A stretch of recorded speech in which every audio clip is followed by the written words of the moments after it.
This video contains mature and/or graphic content. Parents are advised that these images may not be suitable for young children. Nikki joins us, and Nikki, obviously seems like you've been through so much, starting at a really young age. At what moment did you hit rock bottom, and what did you do? Well, that was definitely when my mom died. As an addict, as a person who had eating disorders, and alcoholism and drug addiction, I had a lot of rock bottoms, I would say, but when she died, I had to make that step. And I didn't want to hurt myself anymore. I didn't want to drink anymore. I didn't want to, binge and purge anymore.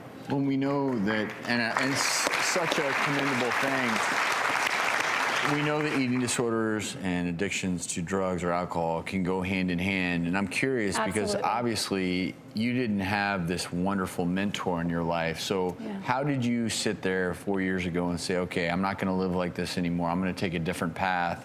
Well, it was really important for me to form a new identity, right? Because when you're all messed up, you don't have an identity. Right. You don't have, any guidance. So a big part of that for me was spirituality and forming this new identity. And for me, that was my higher power. And I had to have a treatment team, right? When you have addictions and eating disorders, it's really important to get into treatment. I didn't go into outpatient or inpatient. However, I did the best that I could with what I had, and I got, a psychiatrist, a therapist, medication. So a whole team. A whole team is very important. And was there a sexual addiction aspect to kind of some of the things you went through? Yes, I literally have, when I go to the psychiatrist the first time, it was like, check all the things that apply. And I was like, well, I have everything. And that includes that I am a recovering sex addict. And that's not something that you want to be.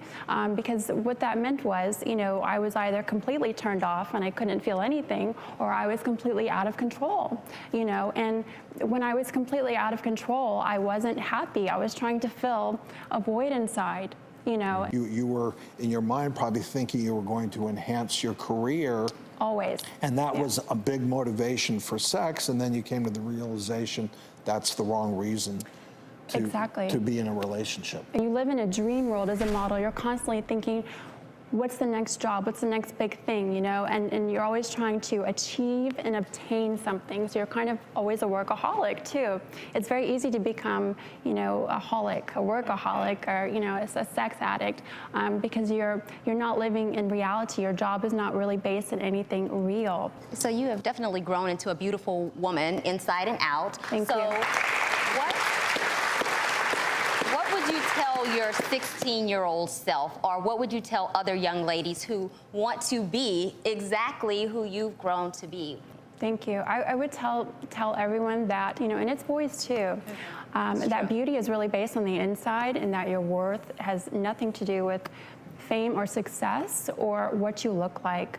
My image is now based in the spiritual, and I know that that's going to carry me through no matter what happens to me or how much money I make or what I do for work. So really look inside yourself and see who you are. Try to see who you are on the inside. I think the great story here is you have taken your life and built a new life. Your book is a beautiful book. It's called Washed Away. And the best part for everyone in the audience who's been intrigued by Nikki's story, she brought a copy for everyone here to go home with. Thank you for being so open and honest, and best of luck in all of your future endeavors, whatever they may entail. Thank you. We'll be right back.